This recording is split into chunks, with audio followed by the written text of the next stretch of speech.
ప్రిలరా ఈ యొక్క రాత్రికాల సమయంలో ఈ జనవరి నెల 2025వ తారీఖున ఈ యొక్క ఆల్నైట్ ప్రేయర్లో ఈ రాత్రి అంతా జాతరి, యేసయ్యతో ఒక రాత్రి, యేసు ప్రభుతో ఒక రాత్రి, మన grace of God church ministry PDP Pentecost సహవాసములో ఈ ఆల్నైట్ ప్రేయర్ కోసమై ఏర్పాటు చేయబడిన వర్తమానము హెచ్చించు దేవుడు. మన అవసరం ఏంటి చెప్పాలందరూ కూడా, హెచ్చించు దేవుడు. మనల్ని హెచ్చించాలి దేవుడు. అలా అదే స్థితిలో ఉండడం దేవుని యొక్క ఉద్దేశం కాదు. దేవుని యొక్క ఆలోచన ఎప్పుడు కూడా మనం హెచ్చుగా ఉండాలని, మనల్ని హెచ్చించాలా. హెచ్చించినటువంటి మన హెచ్చింపును అనేకులు చూడాలి. మనం దీవించబడాలా, మన దీవెన అనేక మందికి అందించాలి. మనం ఆశీర్వదించబడాలా, మన ఆశీర్వాదం అనేక మందికి పంచాలా. అది దేవుని యొక్క ఆలోచన. మనం అదే స్థితిలో ఉండడం అనేది దేవుని యొక్క ఉద్దేశము కాదు. చూడండి, కావాలంటే పోయిన సంవత్సరానికి ఈ సంవత్సరానికి ఏమైనా మార్పు వచ్చిందా మన జీవన విధానంలో కానీ, మన కుటుంబ వ్యవస్థల్లో కానీ, మన వస్త్రదానంలో కానీ, మన మాటలో కానీ, మన చూపులో కానీ, మన ఆలోచనలో కానీ, మన ఇంటి దగ్గర ఉన్న వస్తువుల్లో కానీ ఏదైనా కొత్త వచ్చాయా? వస్తాయి ఖచ్చితంగా. మనం లెక్క పెట్టుకోం, పర్టికులర్గా చూడం. ప్రతి సంవత్సరం నూతనమైన కార్యాలు ఆయన చేస్తూనే చెప్పండరా చేస్తూనే ఉన్నాడు. లెక్క పెట్టుకుని చూడండి. ఇక్కడి నుంచి ప్రతి నెల లెక్కేయండి. ఒక నెలలో ఎన్ని దేవుడు గొప్ప కార్యాలు చేస్తున్నాడో. అదంతా హెచ్చింపుకే కారణం. హెచ్చించే దేవుడికి మనం ఎలా ఉండాలి అనే విషయాలు దేవుని యొక్క వాక్యములోంచి 2వ దినవృత్తాంతముల గ్రంథము 36వ అధ్యాయము 12వ వచనములో మనము దేవునిలో అంటూ అక్కడ మాట్లాడతాడు కదా చాలా స్పష్టంగా. 36వ అధ్యాయము 2వ దినవృత్తాంతముల గ్రంథం 12వ వచనము, అతడు తన దేవుడైనటువంటి యెహోవా దృష్టికి చెడు నడత నడుచుచు ఆయన నియమించిన ప్రవర్త అయిన ఇర్మియా మాట వెనకయు తన్ను తాను తగ్గించుకొనకయు ఉండెను.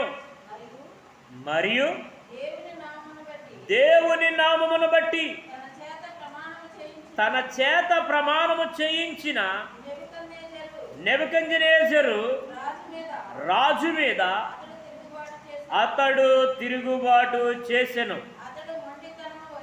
అతడు మొండితనము వహించి ఇశ్రాయేలీయుల దేవుడైన యెహోవా వైపు తిరగక తన మనసును కఠిన పరుచుకొనెను. దేవునికి స్తోత్రం చెబుతా, చెప్పాలి గట్టిగా.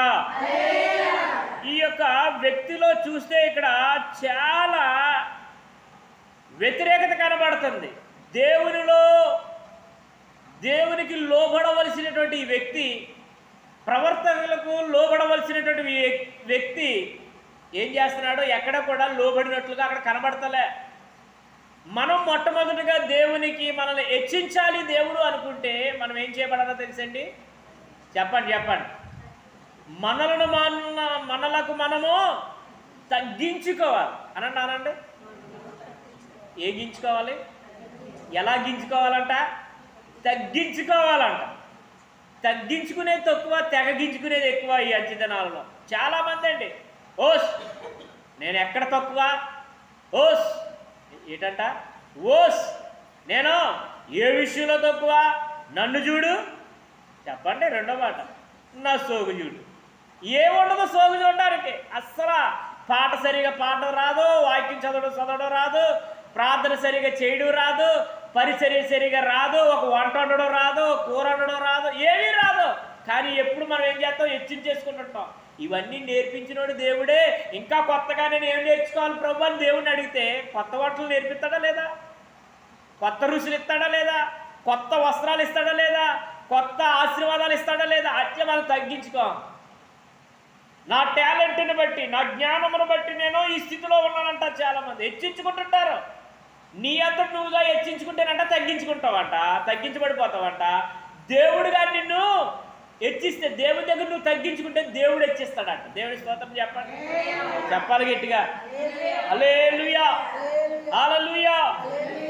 మొన్నటి దినాన్ని రవణిక్కుపేట అనే ప్రాంతానికి సేవకుల మధ్యకి నేను వెళ్ళాను. వారు ఏమనుకున్నారో సడన్గా నన్ను రెవరెండ్ పాస్టర్ డేవిడ్ కృపానంద్ అంటున్నారు. బ్రదర్ ఆగండి అన్నాను.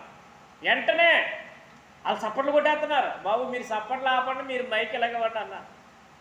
నేను రెవరెండ్ కాదు, 22 కాదు, బిషప్ను అసలే కాదు, ఏదో పెదపాడు అనే చిన్న పల్లెటూరులో చిన్న పాస్టర్ గారి కొడుకుని, నేను కూడా ఒక చిన్న సేవకుడిని, దేవుని సేవ చేస్తున్నాను బాబు.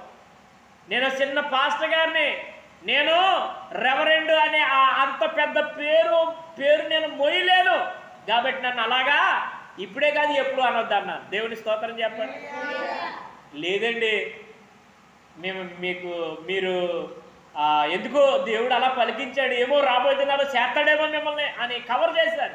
మీరు కవర్ చేసిన పవర్ మాత్రం నాలో పుట్టలేదు కాబట్టి ఆ మాటను వెనక్కి తీసేసుకోండి అని చెప్పాను. కొన్నిసార్లు మనుషులే మనల్ని హెచ్చించుదాం అనుకుంటారు.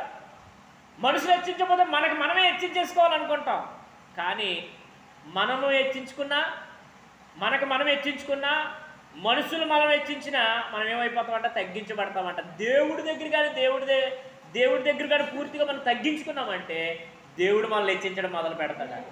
హల్లెలూయా. ఇక్కడ ఈయన గురించి చాలా చక్కగా స్పష్టంగా రాశాడు. ఏమని రాశాడంటే, ప్రియులారా, అతడు తన దేవుడైన యెహోవా దృష్టికి ఎలా నడుస్తున్నాడంట, చెడు నడతను నడుస్తున్నాడంట. అబ్బా, చెడు నడత ఏంటండి? నడకల్లో కూడా తేడా ఉన్నాయి అయితే లెక్కనే. ఏమండి, నడకల్లో కూడా చాలా రకాలు ఉన్నాయి. ఇప్పుడు వరకు నేను ఇసుకలో నడడం తెలుసు, మెట్ల రోడ్డు మీద అంటే రాళ్ళు రోడ్డు మీద నడడం తెలుసు, కంకర రోడ్డు మీద నడడం తెలుసు, తారు రోడ్డు మీద నడడం తెలుసు, రెండవది సిమెంట్ రోడ్డు మీద నడడం తెలుసు. కానీ చెడు నడత మరి ఇది ఎక్కడ నడుపుతారో? దేవునికి ఇష్టం కాని నడతేమో ఇది, దేవుని కోపం రెప్పించే నడతేమో ఇది, దేవుని యొక్క హృదయాన్ని బాధ పెట్టే నడకేమో ఇది. అందుకే దేవుడు స్పష్టంగా రాసేసాడు ఎలా నడుస్తున్నాడు అంటే దేవుని దృష్టికి. చెప్పండర్రా, ఒకవేళ దేవుడు హెచ్చించకపోవడానికి కారణం ఇదొకటే, మనము దీవించబడకపోవడం కారణం ఇదొకటి. ఏంటండి చెడు నడత మేమెందుకు నడుస్తామండి? ఎవరు లేరు, ఒంటరిగా నువ్వే ఉన్నావు ఇంటి దగ్గర, ఏ ఊసిపోలేదు. వెంటనే నీకు సాతాను కూడా పట్టుకొచ్చి రిమోట్ అందిస్తాడు. ఏమిస్తాడో? ఇప్పుడు ఎవరు చూస్తున్నారు నిన్ను? చక్కగా సీరియల్ చూసుకుంటూ ఎంజాయ్ చేయి అంటాడు. నిన్ను ఎవరు చూస్తున్నారు? సినిమా చూసి ఆనందపడు అంటారు. లేకపోతే జబర్దస్త్ జోకులు వేసుకుని నువ్వు వాళ్ళతో పాటు నవ్వు అంటాడు. అర్థమవుతుందా మీకు? ఏదో ఒక విధంగా సాతానుడు మనల్ని చెడు నడతలోనికి నడిపించడానికి ఇష్టపడతాడు. మనం ఆల్రెడీ ఒక మంచి మార్గంలో ఉన్నాం, మన యొక్క నడకను మార్చడానికి చెడు నడతనట్టుకు వస్తుంటాడు. ఈ వ్యక్తి గురించి ఇంత పర్టికులర్గా రాసేసాడండి.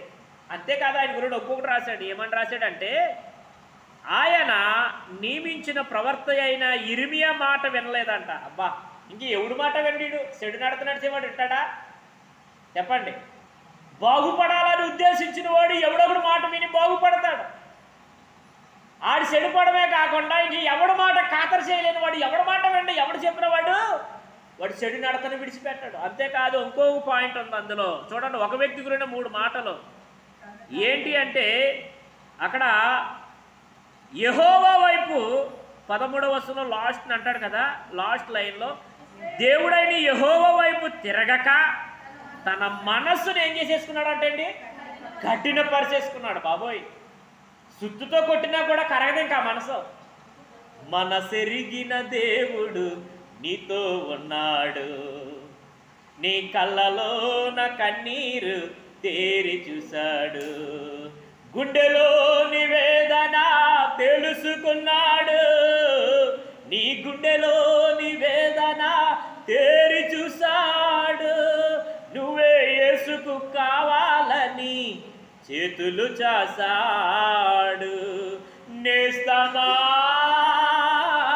నేస్తమా ఓ నేస్తమా, మిత్రమా నా మిత్రమా, ఓ మిత్రమా, ఎంతో నాకు తెలుసునని మురిసిపోయావు, అన్నీ నాకు తెలుసునని భ్రమసిపోయావు. ఏంటంట? ఎంతో నాకు తెలిసినని మురిసిపోయాడు, అన్నీ నాకే తెలిసినని భ్రమసిపోయాడు.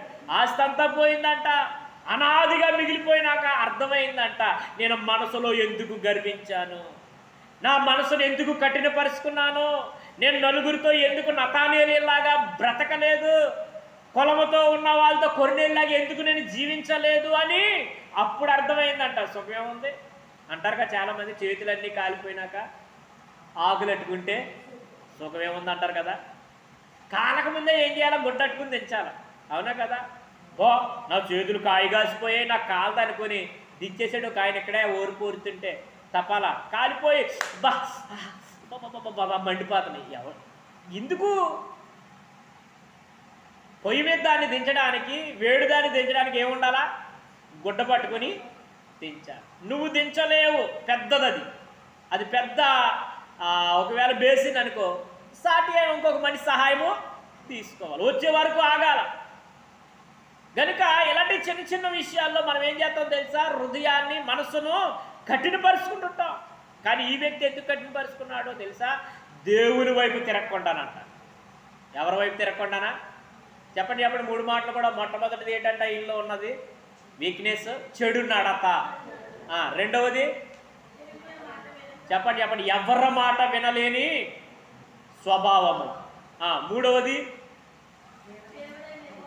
దేవుని వైపు తిరగకుండా మనసును కఠినపరుచుకున్న స్వభావం. ఒక వ్యక్తిలోని 3 క్వాలిటీస్. ఈరోజు నాలో ఏముందో ప్రభు నువ్వు దేవుడిని అడిగితే దేవుడు చూపిస్తాడండి నీకు. అర్థమవుతుందా?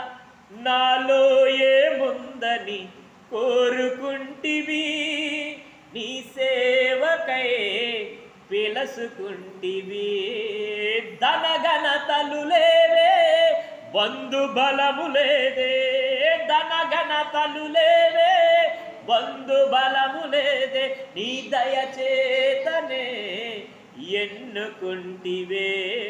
అసలు దేవుడు మన మనసులో ఏముందో దేవుడికి తెలుసండి. మన మనస్తత్వం ఎలాంటిదో దేవునికి తెలుసు. మనసు ఎరిగిన దేవుడు అనండి అందరు కూడా. హృదయ రహస్యములు ఎరిగిన దేవుడు అనండి అందరు కూడా. చెప్తే లేదు అందరూ. మనసు ఎరిగిన దేవుడు, హృదయ రహస్యములు ఎరిగిన దేవుడు. ఆయన దగ్గర రహస్యం ఏముంది? ఇంకా ఆయనకి తెలియదేముంది? ఆయనకి ఏమీ తెలియదు అనుకుని మనం కొన్నిసార్లు వగల పడతాం అనండి అందరూ కూడా. వగల అంటే ఏంటో తెలుసా? ఉన్నదాన్ని పక్కన పెట్టి కొత్తదనాన్ని తీసుకొస్తుంటాం, అదే వగల. మీకు అర్థం? అదే బూతి కాదు. ఎందుకే అలా వగల పడుతున్నావు అంటారే కొందరు. వింటున్నారు లేదో అంటే వాళ్ళకి తెలుసు, సత్యం ఏంటో తెలుసు. సత్యమును మానిపేసి పక్కన పెట్టేసి అసత్యాన్ని ప్రకటిస్తుంటారు, యాక్ట్ చేస్తుంటారు. ఏదో అంటున్నారు మరి చెప్తారు, యాక్టింగ్. కనుక దయచేసి ఎప్పుడు కూడా మన బ్రతుకేంటో మనం తెలుసుకోవాలి. మన బ్రతుకు గురించి 10 మంది మాట్లాడాలి. ఎలా ఒకప్పుడు ఎలా ఉండేదమ్మా, ఈరోజు ఇలాగ మారిందమ్మా, అవునా కదంటారు. నిన్ను బట్టి నీ కుటుంబం రక్షింపబడుతుంది. నువ్వు చెప్పొద్దు సువార్త.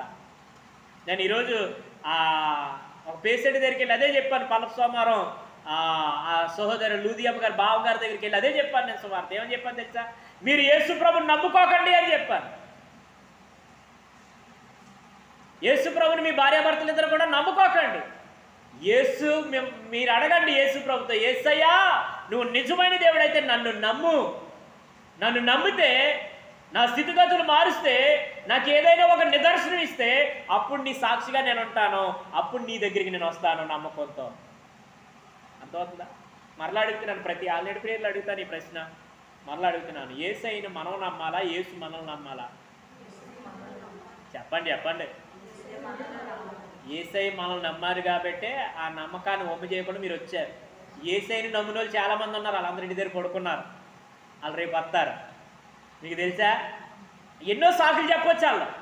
డ్యూటీ అనో, ఓటీ అనో, నిద్ర లేదనో, పని ఉందనో, తిరిగి అలసిపోయానో. నేను ఈరోజు ఉదయం నుంచి సాయంత్రం వరకు తిరిగాను. ఎవరికి ఉండదు పని? ప్రతి ఒక్కరికి ఏదో పని ఉంటుంది. కానీ దైవ భయము కలిగిన వారు యేసయ్య మిమ్మల్ని నమ్మి మీ జీవితాల్లో ఏదో ఒక నూతనమైన ప్రణాళికతో మిమ్మల్ని ఉత్తేజపరిచి పంపించాడు కాబట్టి వచ్చారు మీరు. లేకపోతే మీరు వస్తారా? హ్యాపీ పడుకుందాం ఈ పూటకి, ఈ కాసేపటికి పడుకుందాం. అయ్యో ఈ సెలప్పుడు ఎవరు వెళ్తారు? చనిపోయినాక వెళ్దాంలే, ఎండాకాలంలో వెళ్దాంలే, ఆల్రెడీ ఏదో ఒక విధంగా మనం తప్పించుకోగలం. కానీ దేవుని యొక్క మహాప్రణాళిక మన పట్ల, చెప్పండి చెప్పండి, నీ పట్ల నా పట్ల ఉన్నదండి, ఉన్నదండి, ఉంటుంది. రేపు ఆదివారం పురుషులకి అందరికీ ఒక్క లెక్కలో ఉంటుంది, మామూలుగా ఉండదు. ఇలా ఆదివారం పురుషులుగా ఉంటున్నారు చాలామంది, వాళ్ళకి మంగళవారం పురుషుల కూటమి ఇస్తున్న చాలామంది మిస్ అవుతున్నారు. కానీ దేవుని బిడ్డలారా, ఈరోజు ఒకే వ్యక్తి గురించి 3 విషయాలు మనం నేర్చుకున్నాం. చెప్పండి అందరూ కూడా. ఒకే వ్యక్తి విషయంలో 3 క్వాలిటీస్ మనకు చూపిస్తున్నాడు. కారణం ఏంటంటే, కంటెంట్ మర్చిపోవద్దు. మన దేవుని యొక్క ఆలోచన అంశం ఏంటంటే తెలుసా, మనలను దేవుడు హెచ్చించాలనుకుంటున్నాడు. హెచ్చించబడకపోవడానికి కారణం నేర్చుకున్నాం. ఏటట? 1 చెడు నడత, 2 దేవుని వైపు దేవుని మాట వినకపోవడం, 3 దేవుని వైపు తిరగకుండా హృదయాన్ని కఠినపరుచుకోవడం. 3 కూడా చాలా బలమైనవి. ఇవి ప్రతి మనిషిలో ఉంటాయంట. జాగ్రత్తగా వింటున్నారా అందరూ?